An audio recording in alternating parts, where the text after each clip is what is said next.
إن الحمد لله نحمده ونستعينه ونستغفره ونعوذ بالله من شرور أنفسنا ومن سيئات أعمالنا من يهده الله فلا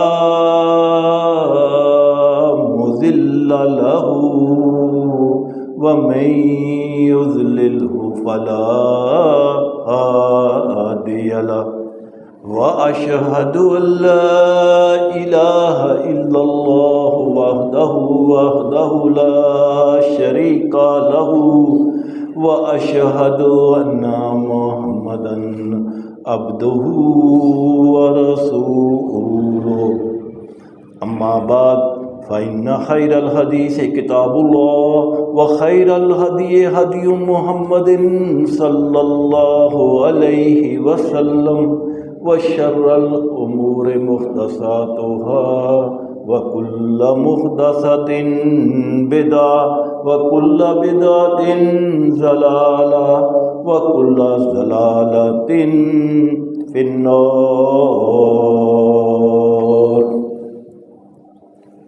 يا أيها الذين آمنوا اتقوا الله حق تقاته ولا تموتن إلا وأنتم مسلمون.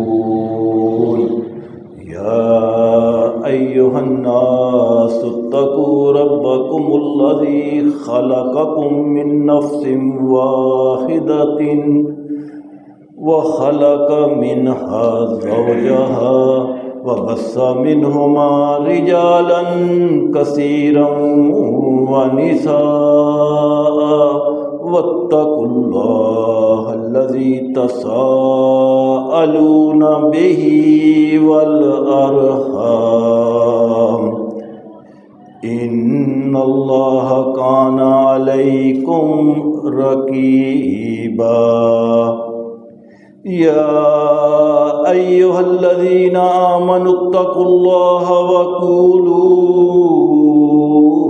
قولا سديدا يصلح لكم أعمالكم ويغفر لكم ذنوبكم ومن يطع الله ورسوله فقد فاز فوزا عظيما. اللهم صل على محمد وعلى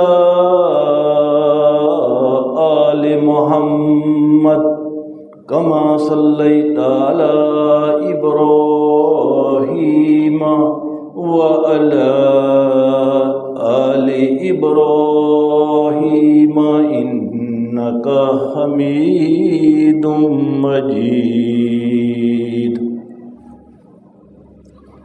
اللهم بارك على محمد وعلى آل محمد كما باركت على إبراهيم وعلى آل إبراهيم إنك حميد مجيد. رب اشرح لي صدري ويسر لي أمري واحلل عقدة من لساني يفقهوا قولي. أما بعد فأعوذ بالله السميع العليم من الشيطان الرجيم. بسم الله الرحمن الرحيم. وسارعوا إلى مغفرة من ربكم وجنة أرضها السماوات والأرض أعدت للمتقين.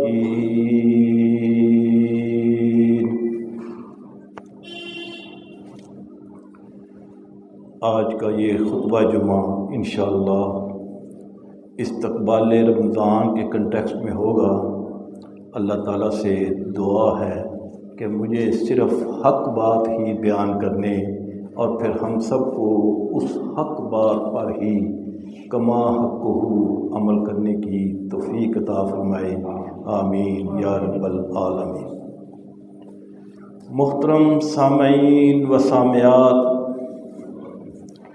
ماہ رمضان کی آمد ہے۔ یہ وہ مبارک مہینہ ہے جس کا انتظار ہر بندہ مومن سال بھر کرتا رہتا ہے، اس لیے کہ یہ مہینہ نیکی، تقوی، برکت، بخشش، عبادات کا مہینہ ہے۔ یہ مہینہ صدقہ خیرات اور رضائے الہی حاصل کرنے کا مہینہ ہے۔ معمولی عمل کا اجر و ثواب بھی اس مہینے میں کئی گنا بڑھا چڑھا کر ملتا ہے۔ اس مبارک مہینے سے پورا فائدہ اٹھانے کے لیے ضروری ہے کہ اس کی پری پلاننگ کی جائے۔ کسی بھی کام کو احسن طریقے پر پرفارم کرنے کے لیے ضروری ہے کہ اس کی ان ڈیپتھ پلاننگ کی جائے، اور پھر اگر پلاننگ کے مطابق عمل کیا جائے تو انشاءاللہ 100% رزلٹ جو ہے وہ اچیو ہوتا ہے۔ اللہ کے رسول صلی اللہ علیہ وسلم کا یہ معمول تھا کہ آپ شعبان میں ہی رمضان کے لیے تیاری شروع کر دیتے، اصحاب الکرام کو بھی موٹیویٹ کرتے۔ لہذا سنت کو مد نظر رکھتے ہوئے ہم کو بھی چاہیے کہ ہم رمضان المبارک کی برکات سے پورا فائدہ اٹھانے کے لیے شعبان میں ہی کچھ اس طرح کی پلاننگ کریں تاکہ ہم بھی اس سے فائدہ اٹھا سکیں۔ اور سب سے پہلے کام جو کرنے والا ہے وہ یہ ہے کہ اپنی نیت کو خالص کریں۔ امام بخاری رحمہ اللہ نے اپنی حدیث کی کتاب صحیح بخاری میں جو پہلی حدیث نقل کی ہے وہ یہی کی ہے، انما الاعمال بالنیات، کہ اعمال کی قبولیت کا دار و مدار نیتوں پر ہے۔ جیسی نیت ہوگی ویسا ہی ثواب ملے گا۔ تو اللہ تعالیٰ تو نیتیں جانتا ہے۔ اگر نیت خالص اللہ کی رضا کے لیے ہوگی تو وہ بارگاہ الہی میں ضرور قبول ہوگی، جیسا کہ سورۃ کاف کی آیت نمبر 110 جو آخری آیت ہے، اللہ فرماتے ہیں فمن کان یرجو لقاء ربہ، پس جو کوئی اپنے رب سے ملاقات کرنا چاہتا ہے فلیعمل عملا صالحا، تو اس کو چاہیے کہ وہ نیک عمل کرے، صالح عمل کرے، ولا یشرک بعبادت ربہ احدا، اور وہ اپنے رب کے ساتھ کوئی بھی شریک نہ ٹھہرائے۔ یعنی اللہ تعالیٰ کو راضی کرنے کے لیے اس مبارک مہینے کی ابتدا کریں، چاہے وہ روزہ ہو، قرآن مجید کی تلاوت ہو، صدقہ خیرات ہو، قیام اللیل ہو، اللہ کا ذکر ہو، کسی کو کھانا کھلانا ہو، کسی کی مدد کرنی ہو، کسی کی خیر خواہی کرنی ہو، صرف رب کی رضا حاصل کرنے کے لیے کریں۔ کسی بھی قسم کا دنیاوی فائدہ ذہن میں نہیں ہونا چاہیے۔ اگر کسی انسان کی نیت خالص اللہ کی رضا حاصل کرنے کے لیے ہوگی تو انشاءاللہ وہ عمل بارگاہ الہی میں ضرور قبول ہوگا۔ لہذا پہلا کام یہ ہے کہ ہم اپنی نیتوں کو خالص کریں۔ دوسرا کام جو پری ریکوزٹ ہے رمضان کا وہ یہ ہے کہ زبان کی حفاظت کرے۔ زبان کی حفاظت کرنا بہت ضروری ہے۔ انسان کے اکثر اعمال زبان کی حفاظت نہ کرنے کی وجہ سے ضائع ہو جاتے ہیں۔ مثلا جھوٹ بولنا، ذو معنی بات کرنا اور ذو معنی بات کر کے دھوکہ دینا، غیبت کرنا، ناحق کسی کو ڈانٹنا، کسی پر ناحق الزام لگانا، یہ سارے زبان کے ذریعے ہوتے ہیں۔ صحیح بخاری کی حدیث ہے 6057، مرفوع حدیث ہے اور اس کے راوی ہیں سیدنا ابو ہریرہ رضی اللہ تعالی عنہ۔ روایت کرتے ہیں کہ اللہ کے رسول صلی اللہ علیہ وسلم نے فرمایا، من لم یدع قول الزور، جو شخص جھوٹ بولتا ہے، والعمل بہ، اور فریب دیتا ہے، والجہل، اور جہالت کی باتیں کرتا ہے، فلیس للہ، تو اللہ کو کوئی ضرورت نہیں ان یدع طعامہ و شرابہ، کہ وہ اپنا کھانا پینا چھوڑ دے۔ یعنی جھوٹ بھی بول رہا ہے، دا بھی لگا رہا ہے اور روزہ بھی رکھا ہوا ہے، چیزیں مہنگی بیچ رہا ہے اور نماز بھی پہلی صف میں آ کے کھڑا ہو کے پڑھ رہا ہے، نماز بھی اس کی بالکل صحیح جا رہی ہے اور روزہ بھی اس نے صحیح رکھا ہوا ہے، لیکن عمل کیا ہے؟ جھوٹ بول رہا ہے، دا لگا رہا ہے، کسی کو دھوکہ دے رہا ہے، جس چیز کی وہ ڈیزرو نہیں کرتا وہ حاصل کر رہا ہے۔ یعنی روزہ رکھنے کے باوجود وہ یہ کام کرتا ہے۔ تو اللہ کے رسول صلی اللہ علیہ وسلم نے کیٹیگوریکلی فرمایا کہ ایسے شخص کا کوئی روزہ نہیں ہے، ایسا شخص صرف بھوک اور پیاس برداشت کر رہا ہے۔ لہذا ہر شخص کو ہر وقت اور خاص طور پر روزے کی حالت میں اپنی زبان کی حفاظت کرنی چاہیے۔ اسی لیے سورۃ قاف کی آیت نمبر 18 میں ارشاد ربانی ہے، ما یلفظ من قول، جو کوئی بھی یہ لفظ اپنے منہ سے نکالتا ہے، الا لدیہ رقیب عتید، وہ لکھنے والا نگبان فرشتہ فوراً لکھ لیتا ہے۔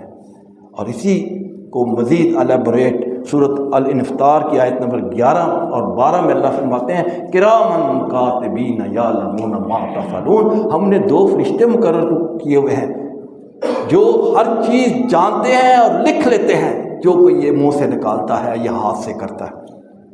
تو لہٰذا انسان کو اپنی زبان سے جو بھی بات نکالنا ہے یا جو بھی وہ بات کرتا ہے، جو بھی وہ عمل کرتا ہے، وہ لکھا جاتا ہے۔ لہذا اس کو اپنی زبان کی ہمیشہ حفاظت کرنی چاہیے تاکہ اعمال جو ہیں وہ ضائع نہ ہوں۔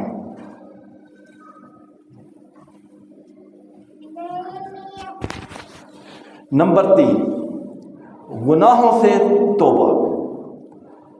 رمضان کے مہینے کے شروع ہونے سے پہلے ہی ہمیں گزشتہ کیے ہوئے گناہوں سے سچی توبہ کرنی چاہیے اور آئندہ گناہ نہ کرنے کا پکا عزم کرنا چاہیے۔ یہ تیسرا کام ہے، تاکہ جب ہم رمضان کے مہینے میں داخل ہوں تو گناہوں کے بوجھ کے ساتھ داخل نہ ہوں بلکہ تقویٰ کے ساتھ داخل ہوں، جس کا فائدہ یہ ہوگا کہ نیک اعمال کرنے آسان ہو جائیں گے۔ جب گناہ کا بوجھ نہ ہو تو نیک عمل کرنے آسان ہو جاتے ہیں۔ نمبر 4، دعا مانگنا۔ رمضان کے مہینے کے شروع ہونے سے قبل ہی دعا مانگنی شروع کر دینی چاہیے کہ اللہ مجھے اور میرے گھر والوں کو ہر قسم کی بیماری، کمزوری، سستی، تھکاوٹ سے دور رکھو، ہمیں دور رکھنا تاکہ ہم رمضان کے مہینے میں صحت اور تندرستی کے ساتھ زیادہ سے زیادہ عبادت کر کے نیکیاں کما سکیں۔ اکثر ایسا ہوتا ہے کہ انسان نے فل پلاننگ کی ہوتی ہے مگر عین وقت پر کوئی حادثہ پیش آ جاتا ہے، اپنے ساتھ، اپنے کسی گھر والے کے ساتھ، یا آدمی خود بیمار ہو جاتا ہے، یا گھر کا کوئی فرد بیمار ہو جاتا ہے، کوئی بچہ بیمار ہو جاتا ہے، جس کی وجہ سے گھر میں پریشانی ہو جاتی ہے اور انسان جو ہے وہ صحیح طریقے سے عبادت نہیں کر سکتا، کرنا چاہے بھی تو نہیں کر سکتا۔ لہذا ہر وقت رمضان سے پہلے یہ دعا کرتے رہنا چاہیے کہ اے اللہ ہمیں ہر قسم کی بیماری پریشانی سے محفوظ رکھنا، تاکہ ہم رمضان سے زیادہ اچھے اعمال کر کے فائدہ اٹھا سکیں۔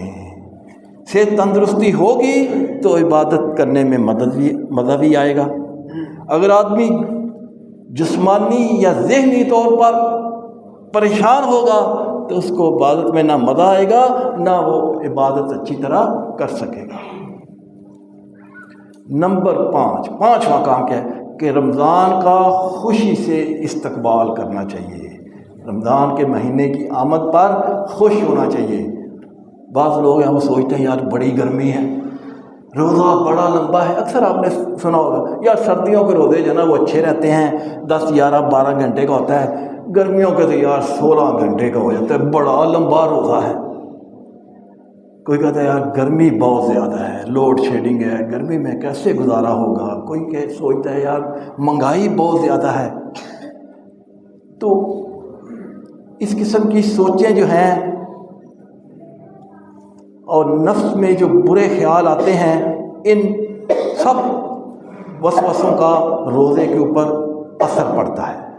لہذا ہمیں ان سب وسوسوں کو بھول کر خوشی رمضان کا استقبال کرنا چاہیے، اور یہ پختہ یقین ہونا چاہیے کہ جس طرح گزشتہ رمضان سکون، امن اور بغیر کسی پریشانی کے گزر گئے ہیں، انشاءاللہ یہ مہینہ بھی آسانی سے گزر جائے گا۔ اور خوشی کے سبب کام کی کوالٹی، عبادت کی کوالٹی بھی بہتر ہو جائے گی کہ انسان کو خوشی ہو، سکون ہو کہ کچھ نہیں ہوگا، بہترین گزرے گا انشاءاللہ یہ مہینہ۔ تو ایسا سوچنے سے، ذہن میں ایسے خیال آنے سے عبادت کی کوالٹی بھی بہتر ہوتی ہے اور آسان بھی ہو جاتا ہے۔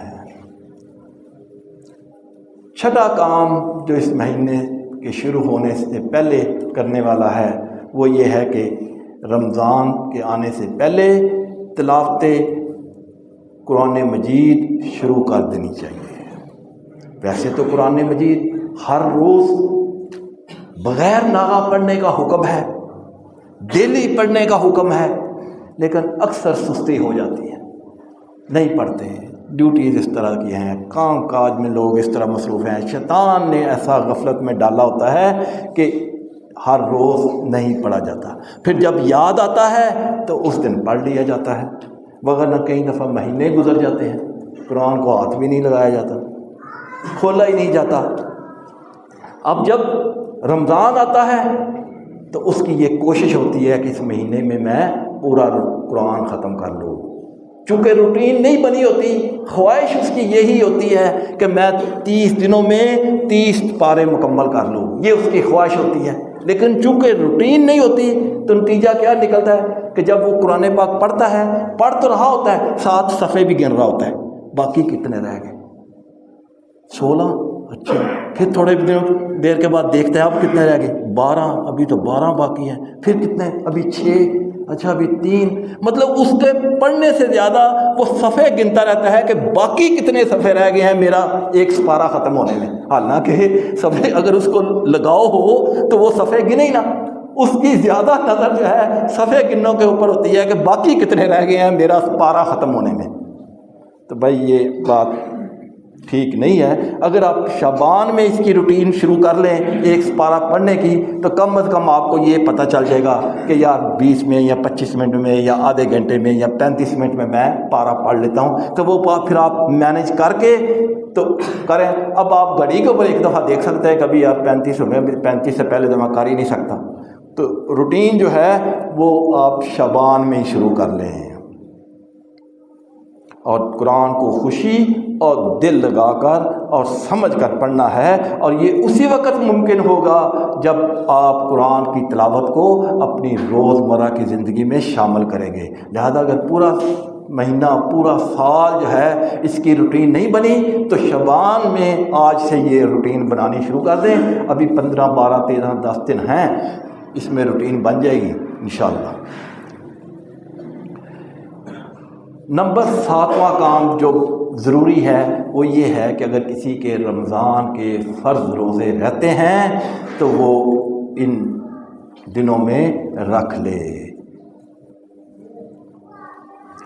اور اگر کسی نے نفلی روزے رکھنے ہیں تو وہ بھی شعبان میں رکھ لے۔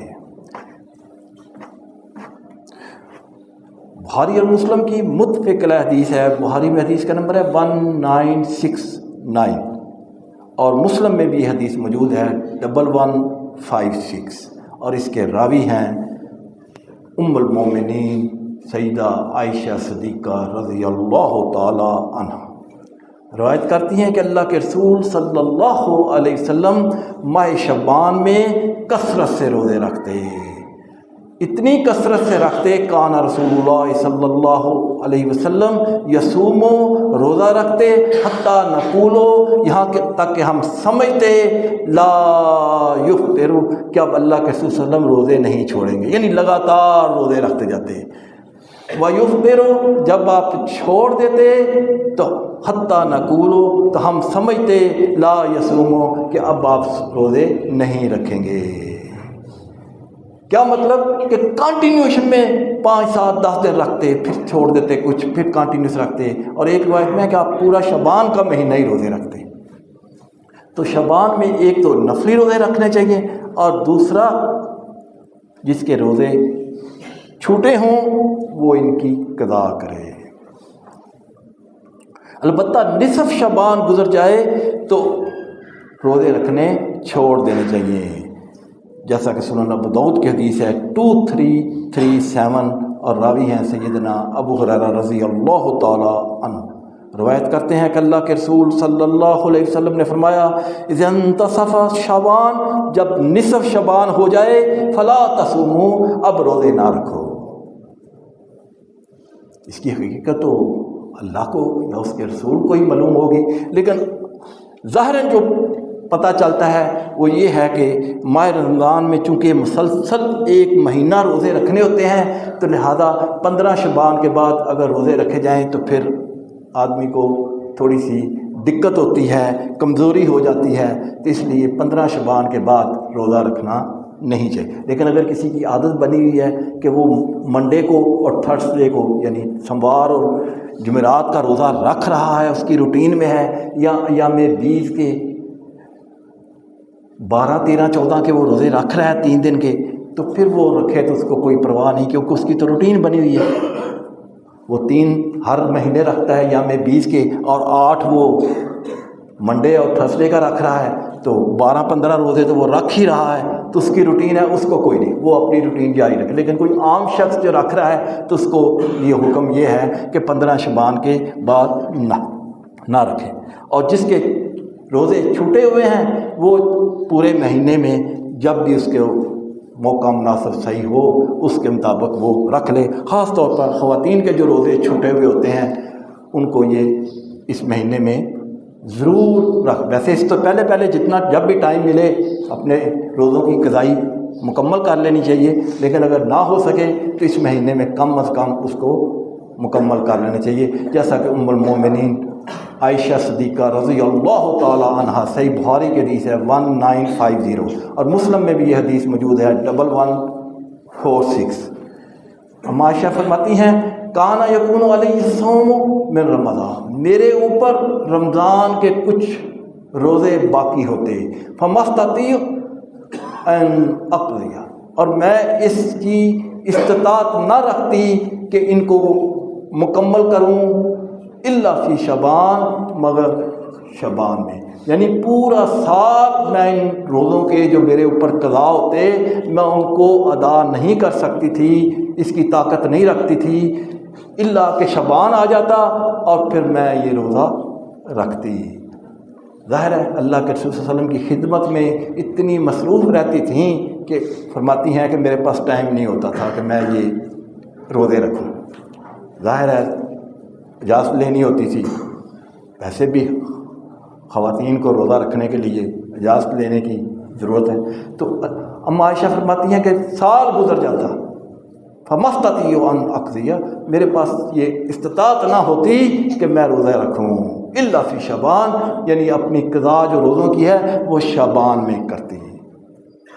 ماہ رمضان کی عظمت کا ادراک کرنا چاہیے کہ یہ مہینہ بڑا ہی برکت والا ہے، بڑی ہی عظمت والا ہے۔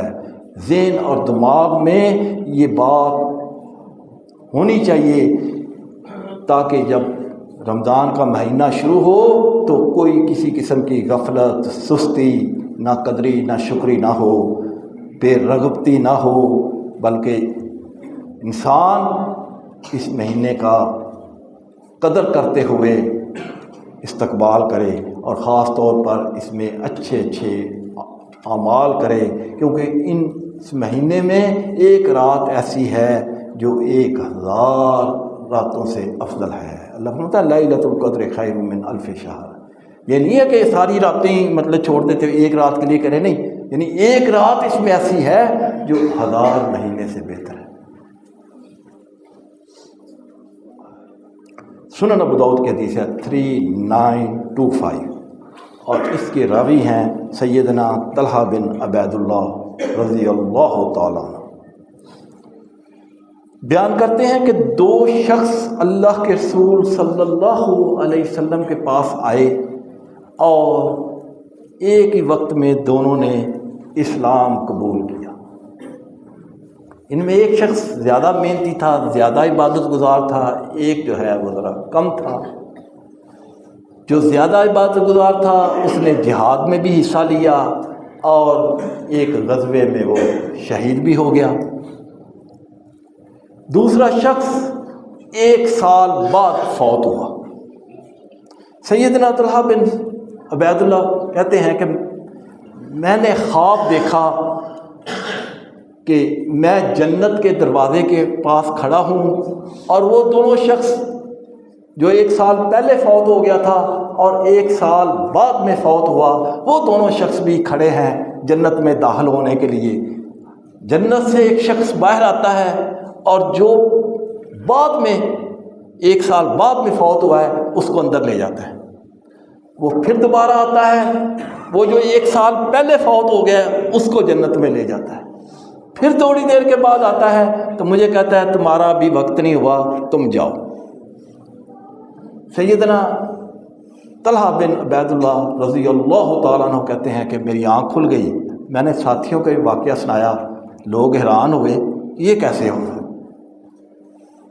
پھر میں نے یہ واقعہ اللہ کے رسول صلی اللہ علیہ وسلم کو سنایا تو آپ صلی اللہ علیہ وسلم نے فرمایا من ای ذالک تعجبون، why you are so surprising, تم کیوں لوگ حیران ہو رہے ہو، تمہیں کس بات پر تعجب ہو رہا ہے؟ تو صحابہ عرض کرنے لگے یا رسول اللہ، اے اللہ کے رسول، ھذا کان اشد الرجلین، یہ جو پہلا شخص تھا یہ زیادہ عبادت گزار تھا، ثم اجتہد، اور اس نے جہاد میں بھی حصہ لیا اور شہید بھی ہوا، بداخلہ ھذا الاخر، لیکن آخری شخص جو ہے یہ پہلے جنت میں داخل ہو گیا قبلہ اس شخص سے۔ تو اللہ کے رسول صلی اللہ علیہ وسلم نے فرمایا الیس قد مکث بعد سنہ، کیا یہ شخص جو بعد میں داخل ہوا ہے جنت میں اس کو 1 سال نہیں ملا؟ صحابہ نے کہا نام یا رسول اللہ، اے اللہ کے رسول واقعی 1 سال یہ زندہ رہا؟ تو آپ نے سنا وعدہ کا رمضان، اور اس کو رمضان ملا تھا؟ تو میں ہاں رمضان ملا۔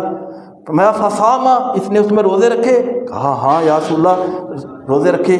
بس وصلی قضا و قضا و سجدہ فی، اور اس نے سال بھر سجدہ کرتا رہا اور ایسے ایسے اعمال اس نے کیے۔ تو لوگوں نے کہا بلا یا رسول اللہ، اے اللہ کے رسول بالکل ایسے ہی ہے۔ میں فما بینہما اعبد ما بین السماء والارض، تو ان دونوں کے درمیان اتنا فاصلہ ہے اجر میں اور درجوں میں جتنا زمین آسمان کے درمیان ہے۔ حالانہ پہلا شخص 1 سال پہلے فوت ہوا ہے، دوسرا شخص 1 سال بعد میں فوت ہوا ہے، لیکن بعد اللہ پہلے جنت میں چلا گیا۔ اللہ کے نبی سے فرمایا کہ سال وہ زندہ رہا ہے، سال اس نے عمل کیے ہیں، سال اس نے نمازیں پڑھی ہیں، سال اس نے اور عبادات اور سجدے کیے ہیں۔ تم دونوں اس حدیث سے کیا بات ثابت ہوئی کہ رمضان کی عظمت کا ادارک کرنا چاہیے، سمجھانا چاہیے کہ رمضان آ گیا ہے، نیکیوں کا مہینہ ہے، اجر و ثواب کا مہینہ ہے، زیادہ سے زیادہ نیکیاں اکٹھی کرنی چاہیے، زیادہ سے زیادہ اچھے اعمال صالح اعمال کر کے فائدہ اٹھانا چاہیے۔ یہ مہینہ ایسے نہیں مطلب کہ ضائع کرنا چاہیے، کوشش کرنی چاہیے کہ 40 دن تکبیر اولیٰ کے ساتھ نماز پڑھی جائے۔ 30 دن تو رمضان میں کرنا آسان ہے، 10 دن شعبان کے بھی شامل کر لیں۔ جامعہ ترمذی کی حدیث ہے 241 اور اس کے راوی ہیں سیدنا انس بن مالک رضی اللہ تعالی عنہ۔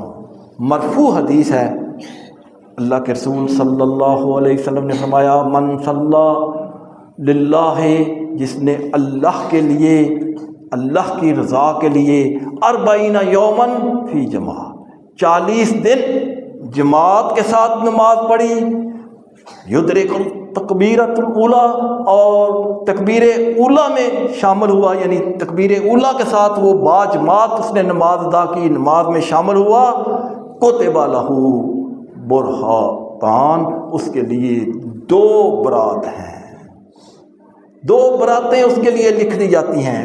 کون کون سی؟ برات من النار، ایک آگ سے آزادی، جہنم کی آگ سے برات، و برات من النفاق، اور دوسری نفاق سے برات۔ 40 دن نماز تکبیر اولیٰ کے ساتھ جماعت کے ساتھ۔ تو رمضان میں تو یہ کوئی مشکل کام نہیں ہے، آدمی تکبیر اولیٰ کے ساتھ بھی شامل ہو سکتا ہے، کوشش کرے اور جماعت بھی حاصل کر سکتا ہے، کیونکہ اس نے نماز تو پڑھے گا، نماز نہیں پڑھے گا، روزہ رکھا ہے تو اس کا تو فائدہ ہی کوئی نہیں روزے کا۔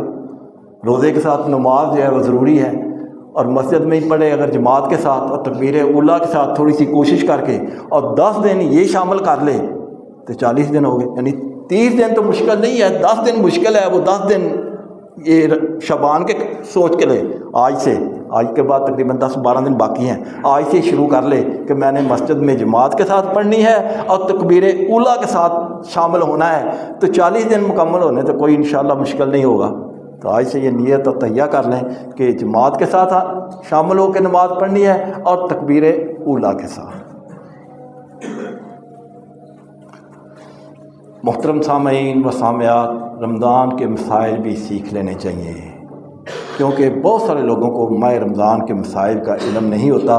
ایسے حضرات کے لیے ضروری ہے کہ وہ ماہ رمضان کے بنیادی مسائل، مثلا سحری، افطاری، روزہ، نماز، تراویح، زکوٰۃ، صدقہ فطر، اعتکاف، ان مسائل کو سیکھ لے، نہ ہو تو پوچھ لے تاکہ عمل کرنا آسان ہو جائے۔ اور دعائیں کثرت سے کرنی چاہیے۔ اللہ کے رسول صلی اللہ علیہ وسلم نے فرمایا من فتح لہ منکم باب الدعا، جس شخص کے لیے اللہ تعالیٰ دعا کا دروازہ کھول دیتا ہے تو سمجھ جاؤ فتحت لہ ابواب الرحمہ، اس کے لیے رحمت کا دروازہ کھل گیا۔ یہ جامعہ ترمذی کی حدیث ہے 3548 اور اس کے راوی ہیں سیدنا عبداللہ بن عمر رضی اللہ تعالی عنہما۔ تو لہذا کثرت سے دعا کرنی چاہیے۔ اللہ کے رسول صلی اللہ علیہ وسلم نے کہ دعا جو ہے یہ عبادت کا مغز ہے، اور اللہ تعالیٰ دعاؤں کو رد نہیں فرماتا۔ سنن ابو داؤد میں حدیث ہے 1488 اور سنن ابن ماجہ میں بھی حدیث ہے 3865 اور اس کے راوی ہیں سیدنا سلمان رضی اللہ تعالی عنہ، سلمان فارسی رضی اللہ تعالی عنہ روایت کرتے ہیں کہ اللہ کے رسول صلی اللہ علیہ وسلم نے فرمایا ان ربکم حی کریم، بے شک تمہارا رب جو ہے بہت ہی حیا کرنے والا اور سخی ہے، یستحی من عبادہ، اس کو اپنے بندے سے شرم آتی ہے، این یرفع علیہ یدہ، کہ وہ بندہ اس کے آگے ہاتھ اٹھائے فَيُرُدَّهُمَا صِفْرًا، اور وہ اس کو خالی لٹا دے۔ اللہ کو یہ شرم آتی ہے کہ میرا بندہ میرے سامنے ہاتھ اٹھائے اور میں اس کی دعا قبول نہ کروں۔ اللہ کے رسول صلی اللہ علیہ وسلم نے فرمایا کہ اللہ کو یہ بات بہت شرم دیتی ہے، لہذا ہمیں ہر وقت دعا کرتے رہنا چاہیے، ہاتھ اٹھا کر ہاتھوں کے بغیر ہر وقت اللہ سے دعا کرتے رہنی چاہیے، اور برائی سے اجتناب کرنا چاہیے۔ اگر ہم گناہوں سے باز آ جائیں گے تو ہماری نیکیاں بھی سیف رہیں گی، لیکن اگر ہم ساتھ ساتھ نیکیاں کر رہے ہیں، نماز پڑھ رہے ہیں، قرآن پڑھ رہے ہیں، روزہ رکھ رہے ہیں، تراویح ادا کر رہے ہیں، اور ساتھ ساتھ ہم برائیاں بھی کرتے جا رہے ہیں، تو پھر نیکیاں جو ہیں یہ ضائع ہو جاتی ہیں۔ اس سے اجتناب کرنا چاہیے، اور نظام اوقات ترتیب دے لیں کہ رمضان میں ہم نے کس طرح کرنا ہے، سحری سے لے کر سونے تک ہم نے نماز پڑھنی ہے، کاروبار کرنا ہے، دفتر جانا ہے، سارا نظام جو ہے ایک ترتیب کے ساتھ نوٹ کر لیں، پھر پورا مہینہ اسی ترتیب کے ساتھ اگر آپ چلیں گے تو انشاءاللہ کسی قسم کی پریشانی نہیں ہوگی۔ اور بڑا امپورٹنٹ جو کام ہے وہ یہ ہے کہ ٹی وی، انٹرنیٹ اور سوشل میڈیا سے مکمل طور پر پرہیز کرنا ہے۔ ماہ رمضان کا ایک ایک لمحہ جو ہے یہ بڑا اہمیت کا حامل ہے، اور ٹی وی خرافات کا مجموعہ ہے۔ رمضان نشریات کا اس کو ٹائٹل تو دیا ہوا ہے، لیکن اندر کیا ہوتا ہے آپ سب لوگ جانتے ہیں۔ گانے اور فضول قسم کی بکواس جو نشریات ہوتی ہیں، خواتین اور مرد اکٹھے بیٹھ کر جوک کر رہے ہوتے ہیں، اور نام اس کو کیا دیا ہوا ہے؟ رمضان نشریات، شہر کی نشریات، افطار کی نشریات، اور بے حیائی اس میں عام ہوتی ہے، تو لہذا اس سے مکمل اجتناب کرنا ہے۔ اور دوسرا بڑا ضروری کام یہ ہے، وہ یہ ہے کہ شاپنگ، خاص طور پر آخری راتوں میں خواتین اور لوگ بازاروں میں ہوتے ہیں، شاپنگ کر رہے ہوتے ہیں، حالانکہ یہ طاق راتیں ہیں۔ اللہ کے رسول صلی اللہ علیہ وسلم نے فرمایا، صحیح مسلم کی حدیث ہے 671، اور راوی ہیں سیدنا ابو ہریرہ رضی اللہ تعالی عنہ، روایت کرتے ہیں اللہ کے رسول صلی اللہ علیہ وسلم نے فرمایا، احب البلاد الی اللہ مساجدها، اللہ کے نزدیک سب سے محبوب جگہیں جو ہیں وہ مساجد ہیں، وَأَبْغَضُ الْبِلَادِ إِلَى اللَّهِ أَسْوَاقُهَا، اور سب سے بری ناپسندیدہ جگہ جو ہیں وہ بازار ہیں۔ اب بازار میں چیزیں تو انسان نے خریدنی ہے، تو وہ رمضان سے پہلے جو اس نے شاپنگ کرنی ہے، کوئی گروسری خریدنی ہے، کوئی کپڑے خریدنے ہیں، یا کوئی اور ضروری چیزیں ہیں وہ خرید لے۔ ایک تو مہنگائی کے سبب ریٹ بہت زیادہ ہوتے ہیں، دوسرا رش بہت ہوتا ہے، اور تیسرا طاق راتیں ضائع ہو جاتی ہیں۔ رمضان کی شاپنگ رمضان سے پہلے کر لیں، لیکن اکثر دیکھا گیا ہے کہ شاپنگ چاند رات کو ہوتی ہے، چاند رات سے 2 دن 3 دن پہلے ہوتی ہیں، تو اس سے رمضان کا سارے اعمال جو ہیں وہ ضائع ہو جاتے ہیں۔ ہو سکتا ہے جس رات کو آپ جا رہے ہیں وہی طاق رات ہی ہو، اور شاپنگ کرنی ضروری ہے کیونکہ آپ نے کی نہیں ہے، تو رمضان سے پہلے شاپنگ کر لیں، اور غربا مسکین کا بھی دھیان رکھیں، اور ان کے کھانے پینے کا، ان کے روزہ رکھنے کا، سحری افطاری کا انتظام کرنا چاہیے۔ اپنے محلے میں، اپنے ارد گرد، اپنے رشتہ داروں کا ساری طرف آپ کی نظر ہونی چاہیے کہ کون ڈیزرونگ پرسن ہے جس کی مدد کرنی ہے رمضان میں اور رمضان کے علاوہ۔ اللہ تعالیٰ سمجھنے اور عمل کرنے کی توفیق عطا فرمائے گا۔ آخر دعوانا